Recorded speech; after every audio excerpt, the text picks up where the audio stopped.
Hello दोस्तों, आज हम देखेंगे पेज नंबर 8। एक त्रिभुजाकार बिंदु अंकित डॉटेड कागज पर घनों के चित्रों का निर्माण। यहाँ पर हमें घन बनाने हैं। दोस्तों, मैं हूँ सी एस जोशी और आप देख रहे हैं C S Joshi learning zone. दोस्तों, जो अभी तक के वीडियो बने हैं वो प्ले लिस्ट में डाल दिए गए हैं। आप प्ले लिस्ट में जाकर उन वीडियो को एक एक करके देख सकते हैं। और दोस्तों, आज हम देखेंगे घनों का निर्माण कैसे होता है। उसके अलावा जो अन्य आकृतियाँ हैं उनको हम और भी अच्छी तरह यहाँ पर इस पाठ में समझेंगे। तो आइए शुरू करते हैं आज का पाठ। क्या आप निम्नांकित घनों को पूरा बना सकते हैं? इन घनों को बनाना है क्योंकि इसमें एक घन तो निर्मित है और दो ऐसे दे रखे हैं जिनको हमने बनाना है। तो ये घन कैसे बनाया है, कैसे कैसे बिंदुओं को मिलाया है, इसको हम जरा गौर से देखते हैं। तो यहाँ पर आप देख रहे हैं कि दो बिंदुओं को यहाँ पर मिलाया गया है। दो यहाँ से, फिर दो, फिर यहाँ दो, और ऐसे दो बिंदुओं को मिलाया गया है। ऐसे फिर हम नीचे को भी दो बिंदु लेंगे, ठीक सीध में यहाँ भी दो बिंदु लेंगे और उनको मिला देंगे तो एक घन का निर्माण हो जाएगा। तो एक अधूरा घन यहाँ पर दिया है। यहाँ पर देख रहे हो आप, तीन बिंदुओं को मिलाया गया, जो तीन डॉट हैं इनको मिलाया है, और इधर को भी तीन डॉट को मिलाया है। ऐसे भी तीन को मिलाया है, एक दो तीन, और ऐसे भी एक दो तीन, और नीचे को भी एक दो तीन, बीच की लाइन दी है, एक लाइन एक दो तीन यहाँ भी दी है। तो ऐसे हमने अब क्या करना है, आगे की लाइन बनाने के लिए एक जो इसकी सीध में आ रहा है दो, और जो इसकी सीध में आ रहा है तीन, इन दोनों बिंदुओं को हमने मिला देना है, तो बराबर दूरी बन जाएगी इसकी। और यहाँ पर हमने अब दो लाइनें मिलानी है। तो ये जो घन होगा ये यहाँ पर ऐसे आएगा, क्योंकि ये लाइन ऐसे है तो इसी के समानांतर आएगी। तो एक बिंदु ये होगा, एक, दो और तीन, और फिर एक दो और तीन। तो ऐसे और ऐसे हम इस बिंदु से हमने मिलाना है। एक दो तीन यहाँ लाइन मिला देंगे और एक दो तीन यहाँ लाइन मिला देंगे, तो एक घन पूरा बन जाएगा। तो दोस्तों, इसको हम मिला देंगे। पहले इस लाइन को मिला लेते हैं। ठीक, यहाँ पर मिल रही है, तो एक साइड पूरी हो गई। फिर हम इस बिंदु की सीध में तीसरे बिंदु को लेंगे, एक लाइन ये पूरी हुई, और जब हम इस लाइन को लेंगे तो घन पूरा मुझे बन जाएगा। ये बन गया घन। तो ऐसे ही इसको भी हमने पूरा करना है। इसमें भी तीन तीन बिंदु लिए गए हैं, तो यहाँ पर भी हम तीन बिंदु लेंगे इसकी सीध में आने वाले। ले लिया, और इस बिंदु को मिला लेंगे।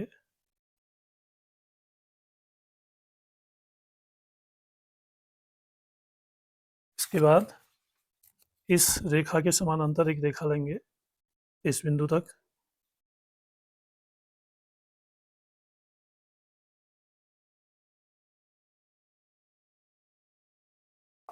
और यहाँ से इन दो बिंदुओं को मिला लेंगे।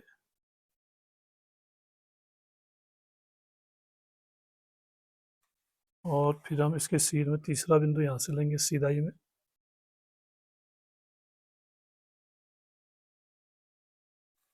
और इस बिंदु को मिला देंगे इससे, तो एक बढ़िया घन हमें मिल जाएगा। तो इस तरह से हमारे इसी घन की आकृति के दो और घन हमने यहाँ पर बना दिए हैं। इस गतिविधि के बाद अब हम देखते हैं प्रश्न नंबर 1 यहाँ पर दिया गया है। तो इसमें दिया है कि नीचे दिए गए विवरणों का संबंधित चित्रों के साथ मिलान कीजिए तथा आकृतियों के नाम लिखिए। क है, हमने करना क्या है, पहले इसको समझ लें। जो भी यहाँ पर ये बातें बताई गई है, इन पहचान या इन चिन्हों के आधार पर हमने आकृतियों से मिलाना है। आकृतियाँ इधर दी हैं, ये इन आकृतियों से मिलाना है कि ये कौन सी आकृति है, यानी आकृतियों की पहचान इससे हमारी सुदृढ़ होगी। तो क है, मेरे 5 फलक और 5 कोने हैं, मेरे 8 किनारे हैं, मेरे फलकों में से एक फलक वर्ग है और 4 फलक त्रिभुज हैं। अब ये कह रहा है कि 5 फलक है, यानी 5 सतह हैं उसकी, और 5 कोने हैं, कोने भी उसमें 5 हैं, और 8 किनारे हैं, किनारे कितने हैं उसमें, 8 हैं। मेरे फलकों में से एक फलक वर्ग है और 4 फलक त्रिभुज है। तो इसको हम क्या करते हैं, देखते हैं कि ऐसी कौन सी आकृति है। तो 5 फलक तो इस आकृति में होते हैं, ये, और एक वर्ग भी है, कह रहा है वर्ग। देखो आप, ये नीचे वर्ग बन रहा है इसमें, ऐसे ये वर्ग है। और ये एक रेखा बीच में है। तो इस वर्ग में 4 कोने हैं, कह रहा है 4 कोने हैं, नहीं 5 कोने हैं, 4 कोने ये हैं और 1 कोना ये है, पाँचवाँ। 5 कोने हो गए और 5 फलक हो गई, क्योंकि 4 कोने हैं तो 4 फलकें इसमें होंगी और 1 फलक जो है 1, 2, 3 और 4 ऊपर होंगी और एक वर्गाकार वाला फलक हो गया, 5 फलक हो गई कुल मिला के। 8 किनारे हैं। अब अगर 4 कोने हैं तो 4 इसमें किनारे होंगे ऊपर को और 4 किनारे नीचे होंगे, जो वर्ग है उसके 4 किनारे ये हो गए, कुल मिला के 8 किनारे हो गए। एक फलक वर्ग है, अब ये वाला फलक इसका वर्ग हो गया। 4 फलक त्रिभुज हैं। इन फलकों पर जो ऊपरी बिंदु के लिए, शीर्ष बिंदु के लिए लाइनें गई हैं, ये सब क्या होंगी? 4 फलक बनाएंगी ये लाइनें। 4 फलक ये हो गए, तो इसको हम कह सकते हैं ये क्या होगा? एक वर्गीय पिरामिड। ये वर्ग है, वर्ग पर बना हुआ पिरामिड, इसको कहेंगे वर्गीय पिरामिड। इसमें इसकी ये पहचान है, तो यहाँ पर हम लिख देंगे वर्गीय पिरामिड। वर्गीय पिरामिड। फिर ख है, मेरा एक सपाट फलक, एक वक्रीय फलक और एक किनारा है। एक तो सपाट फलक है, एक वक्रीय फलक है और एक किनारा है, तो उसके लिए होगा शंकु। तो एक तो सपाट फलक हो गया, इसका नीचे वाला गोल वाला हिस्सा जो है ये सपाट फलक हो गया, और एक वक्री फलक, और ये जो ऐसे घुमा हुआ है एक वक्री फलक ये हो गया, और एक किनारा हो गया ये वाला, तो इसको हम कहेंगे शंकु। फिर है, मेरा एक वक्री फलक है, मेरा कोई किनारा या कोना नहीं है। एक तो वक्री फलक है कह रहा है और कोई किनारा या कोना नहीं है, तो ये होगा गोला, क्योंकि इसमें कोई किनारा या कोना नहीं होता है। जैसे गोला है, इसमें कोई किनारा नहीं है ना कोना है, और केवल एक क्या है? वक्रीय फलक है, तो इसको हम कह देंगे गोला। फिर है, मेरे दो सपाट फलक, एक वक्रीय फलक, दो किनारे हैं। दो तो सपाट फलक हैं, एक वक्रीय फलक है, दो किनारे हैं, तो ये होगा बेलन, क्योंकि इसमें दो सपाट फलक, एक ये वाला सपाट फलक हो गया, एक ये वाला सपाट फलक हो गया, वक्रीय फलक ये वाला हो गया, और किनारे, एक किनारा ये हुआ और एक किनारा नीचे हुआ, तो इसको हम लिखेंगे बेलन। फिर मेरे 5 फलक हैं और 6 कोने, 5 फलक 6 कोने 9 किनारे, और मेरे 2 फलक त्रिकोण हैं, तो ये जो है ये आकृति होगी त्रिभुजाकार प्रिज्म होगा। ये त्रिभुजाकार प्रिज्म इसमें दिया है। त्रिभुजाकार प्रिज्म इसमें नहीं दिख रहा है, तो त्रिभुजाकार प्रिज्म होगा जैसे ये वाला है, ये है, तो ये कह रहा है कि मेरे 5 फलक हैं, तो 3 फलक तो इस तरह के वर्ग वाले हो गए, एक ऊपर एक नीचे एक पीछे को, 3 ये हो गए, चौथा ये हो गया, पांचवा इस तरफ हो गया। 5 फलक, 6 कोने हैं कह रहा है, 3 कोने ये हो गए, 3 कोने यहाँ हो गए, 6 कोने, और 9 किनारे हैं, तो कुल मिला के 1, 2 और 3, 4, 5, 6, 7, 8, 9, 9 किनारे हो गए। 2 फलक त्रिकोण है, 2 फलक क्या है? त्रिकोण। एक ये वाला फलक त्रिकोण है, इस तरफ वाला फलक त्रिकोण होगा, तो इसको कहते हैं त्रिभुजाकार प्रिज्म। ये है हमारा त्रिभुजाकार प्रिज्म।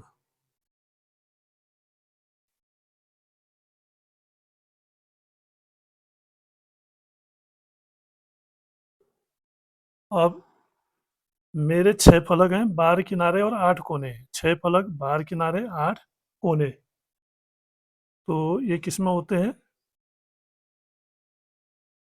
ये होंगे 6 फलक, 6 फलक इसमें होंगे। घनाभ जो होता है 1, 2, 3 और 4, 4 ऐसे हो गए, 2 ऐसे हो गए, 6 फलक हो गए।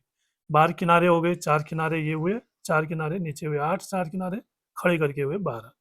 8 कोने हो गए, 1, 2, 3, 4 कोने, 5, 6, 7, 8, 8 कोने हो गए, तो ये होगा घनाभ।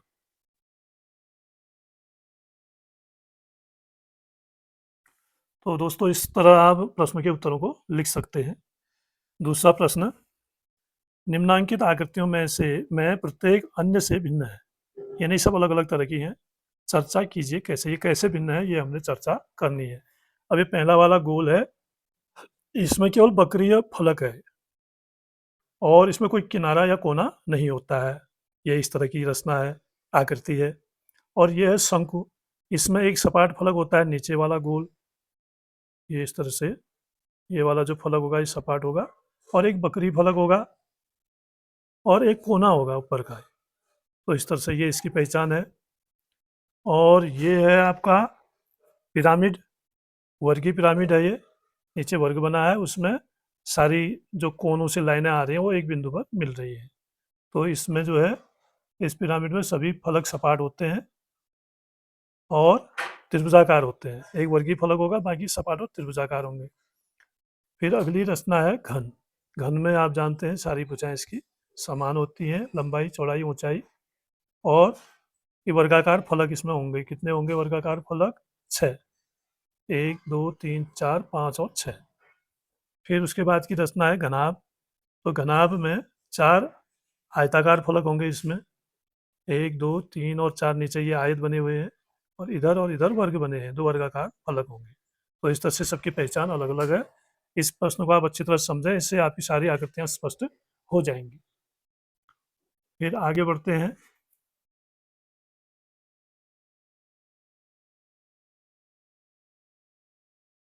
यहाँ पर तीसरा प्रश्न है, नीचे दी गई आकृतियों के ज्यामितीय जाल यानी नेट का मिलान उपयुक्त ठोस आकृतियों से कीजिए। अब यहाँ पर ये ठोस आकृतियां हैं, इनको खोल के ये नेट तैयार किए गए हैं। अब हमने मिलाना है कौन किसका नेट है। तो ये जो नेट है वो खो वाले का है, यानी जो ये प्रिज्म है, इसका पिरामिड है इसका, इसको इससे मिला देंगे। और ये इस आकृति का है, यहाँ और इधर गोले हैं, और जब ऐसे गोल करके मोड़ेंगे तो ये बेलनीय बन जाएगा। तो ये जो है इसका है। और ये जो बॉक्स बना है ये इसका है। और ये जो त्रिभुजाकार प्रिज्म जिसमें 2 त्रिकोण होते हैं और 3 सपाट होते हैं वर्ग आयताकार, तो ये बनी है इसकी। इस तरह से हम इसको मिला देते हैं। फिर आगे बढ़ते हैं। चौथा प्रश्न है। चौथे प्रश्न में नीचे दी गई आकृतियों के नेट में से किन्हें मोड़कर दी गई ठोस आकृति बनाई जा सकती है। अब इनको मोड़कर कौन सी ठोस आकृति बनेगी ये हमने बताना है। तो ये सीधे सीधे ही लग रहा है। ये आकृति इसकी बन जाएगी, और ये इसकी बन जाएगी, ये इसकी बनेगी, और ये इसकी बन जाएगी। उसके बाद है पांचवा, नितेश एक नेट को उसकी मोड़ रेखा पर काटता है जिसके टुकड़े नीचे दिए गए हैं। ये एक आकृति है और इसको काटता है, ये जहाँ से मुड़ा हुआ है, ये कोने जहाँ से निकले हैं ऐसे करके काटता है। तो ये कितना है? 1 2 3 4 और 5, पंचभुज की आकृति है। और कितने टुकड़े बनेंगे इसके? 1 2 3 4 और 5। अब कह रहा है कि ऊपर के टुकड़ों वाला नेट किस ठोस आकृति का हो सकता है। ये नेट इनमें से किसका है? अब हम देखते हैं, इसमें 4 ही हैं, ये 4 आकृतियां, लेकिन इसकी 5 आकृतियां, 5 कोने हैं ना। तो इसमें भी 3 कोने हैं, इसमें 1 2 3 4 5 6 कोने हैं। 1 2 3 4 5 इस वाली आकृति के ये टुकड़े हैं। आगे देखते हैं, जब रेखाएं मिलती हैं, यानी जब दो रेखाएं या उससे अधिक रेखाएं मिलती हैं। ईसा ने बहुत सी नलिकाओं यानी स्ट्रॉ से विभिन्न कोने बनाए हैं। हम कह सकते हैं कि 2 स्ट्रा 2 रेखाओं के समान है जो एक बिंदु पर मिलती हैं। ये जो स्ट्रॉ इसने पकड़े हैं, इनको मिला के इसने अनेक कोने, अलग अलग तरह के कोने बनाए हैं। जब 2 रेखाएं मिलती हैं तब वे एक कोण बनाती हैं। 2 रेखाएं मिलकर क्या करते हैं? एक कोण बन जाता है। हम योग आसनों में अनेक कोण देखते हैं। अब जैसे 2 रेखाएं हैं, चलो हमारे पास स्ट्रो नहीं है, पेन है, तो हम अगर पेनों को ऐसे मिलाते हैं जैसे इन्होंने मिलाया है, तो तब भी इसमें कोण का निर्माण होता है। ऐसे भी हो सकता है, कोण ऐसे भी बन सकता है, और कोण ऐसे भी बन सकता है। तो इस तरह से अलग अलग कोने इससे बन जाएंगे। तो ऐसे ही जब हम योग आसन करते हैं तो उस समय भी अनेक तरह की कोण देखने को मिलते हैं। जैसे ये योग आसन कर रहे हैं, तो यहाँ पर देखो एक कोण बन रहा है, और इसमें भी एक कोण बन रहा है, इसमें भी कोण बन रहा है, यहाँ पर कोण बन रहा है, और यहाँ पर कोण बन रहा है। यानी योग आसन में भी अनेक तरह के कोण बनते हैं। फिर ये जो भवन है, इसमें भी अनेक तरह के कोने बन रहे हैं। ये वर्ग है तो वर्ग के 4 समकोण इसमें बन रहे हैं, और ये त्रिभुजाकार है तो इसमें भी 3 कोने या 3 कोण बन रहे हैं। ये नाव बनाई गई है, तो नाव में भी आप देख रहे हैं अलग अलग तरह के कोण बने हुए हैं। इसमें भी कोण बने हैं। इस नाव के चित्र में कितने कोण हैं? अब हम इनको गिनेंगे, नाव के चित्र में कितने कोण हैं, तो 1, 2, 3, 4 कोण हैं इसमें, केवल नीचे में, और ऊपर इसको भी गिनेंगे तो 5, 6, 7, 8, 9, 10, कुल मिला के 10 कोण इसमें। इस घर के चित्र में 7 कोण हैं। आप देख रहे हैं जैसे कि 1, 2, 3, 4, 5, 6, 7 कोण हैं। पहला है, निम्नलिखित चित्रों में कोणों को अंकित कीजिए। ये जो चित्र यहाँ पर दिए गए हैं, इनमें कोण कहाँ बन रहा है, ये हमने बताना है। तो क है, कैंची दी है, तो कैंची में कहाँ कोण बनेगा? एक तो इधर बनेगा, यहाँ भी कोण बनेगा, यहाँ भी कोण बनेगा, और यहाँ भी कोण बनेगा। ऐसे ही ये हैंगर है, हैंगर में भी 3 कोण बन जाएंगे। त्रिभुजाकार आकृति है, इसमें 3 कोण बनते हैं। अब ये हाथ की 2 अंगुलियों के बीच यहाँ पर कोण बनेगा, और यहाँ पे भी इस झूले में यहाँ पर कोण बनेगा और यहाँ पर कोण बनेगा। और ये भी झूला है, तो इसमें भी अनेक कोण बन रहे हैं। एक कोण यहाँ बनेगा, एक कोण यहाँ बनेगा, और इसके अलावा यहाँ भी कोण बन रहे हैं। हो सकता है इसमें भी कोण बन सकता है, नीचे साइड भी बनेगा। तो इस तरह से अनेक तरह के कोण यहाँ पर बन रहे हैं। अब देखते हैं दूसरा प्रश्न। कक्षा में आपको कहाँ-कहाँ कोण दिखाई देते हैं? कुछ उदाहरण दीजिए। और कक्षा में अगर आप गौर से देखेंगे तो कई जगह आपको कोण दिखेंगे। जैसे सबसे पहले ब्लैक बोर्ड हम देखते हैं, तो ब्लैक बोर्ड की आकृति इस तरह की होती है, तो उसमें 4 समकोण बनते हैं। और टेबल है, टेबल में भी ऐसी आकृति होती है, तो उसमें भी समकोण बनते हैं। दरवाज़ा, खिड़की है, उनमें भी समकोण होते हैं। तो सभी जगह आदि किताब है, किताब में भी समकोण होते हैं। तो इस तरह से कई तरह के कोण हमें स्कूल में देखने को मिलते हैं। फिर है समकोण। अब समकोण क्या है, इस विषय को समझेंगे। आइए कागज के टुकड़े से एक समकोण बनाएं, जैसा कि चित्र में दर्शाया गया है। इस चित्र में देखिए आप, ये एक कागज है, कागज को मोड़ दिया 4 हिस्सों में, तो ये समकोण बन गया बीच का। यहाँ से भी सीधी लाइन, यहाँ से भी सीधी लाइन, इसको 2 हिस्सों में मोड़ा है। फिर इसको 4 हिस्सों में मोड़ दिया, तो यहाँ पर भी बनने वाला कोण समकोण होगा। तो इस तरह से कागज से भी हम कोण बना सकते हैं। अब आगे देखते हैं। उन कोणों की पहचान कीजिए जो आपके अनुसार समकोण हैं, तथा उन पर घेरा लगाइए। अपने समकोण मापक का उपयोग कर जांच कीजिए, और जांच भी करनी है। पहले तो हमने पहचानना है कि समकोण कौन सा है। अब हम देख रहे हैं ये वाला कोण समकोण है, यहाँ निशान लगा देंगे। ये वाला समकोण से बड़ा है, और ये भी समकोण है, और ये समकोण नहीं है, ये भी समकोण नहीं है। ये वाला कोण समकोण बन रहा है, और ये भी समकोण बन रहा है, और लेकिन ये समकोण नहीं है। अब कह रहा है कि आप जो मापने वाला होता है मापक, उससे पता करें क्या वो समकोण है। तो हम इससे मापते हैं, तो 90 डिग्री आना चाहिए मापने में। चित्र उल्टा बना है, तो हम उल्टा इसको नापेंगे। देखिए, शून्य से यहाँ से गिनते हैं तो ठीक 90 पे आ रहा है। यहाँ पे ये लाइन, ये देखिए लाइन जो है ठीक 90 पे आ रही है, तो ये समकोण हमारा सही है। और एक समकोण ये है, ये भी सही है, ये भी 90 पे आ रहा है। और एक समकोण ये नापा था हमने, ये भी ठीक बैठ रहा है। देखिए ठीक इस लाइन में आ रहा है, 90 की लाइन में। एक समकोण ये था,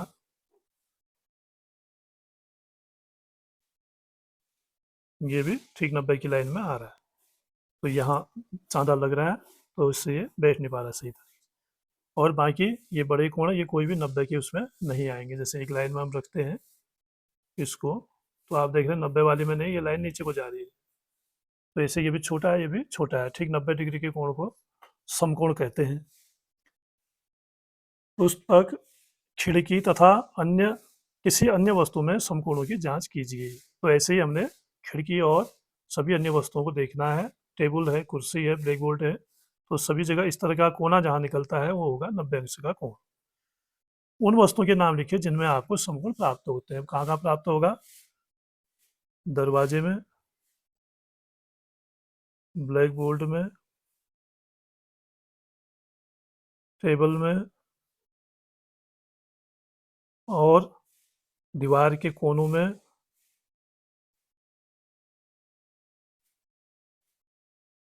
पुस्तक में। तो आदि जगह इनमें जो है समकोण प्राप्त होंगे। दोस्तों आज के वीडियो पार्ट में हम इतना ही देखते हैं। अब हम अगले वीडियो पार्ट में आगे का पार्ट पढ़ाएंगे। तो आपको वीडियो के साथ बने रहने के लिए धन्यवाद, और आप वीडियो को शेयर करिएगा, चैनल को सब्सक्राइब करिएगा और लाइक भी करिएगा, और अपने दोस्तों में शेयर भी करना है। धन्यवाद।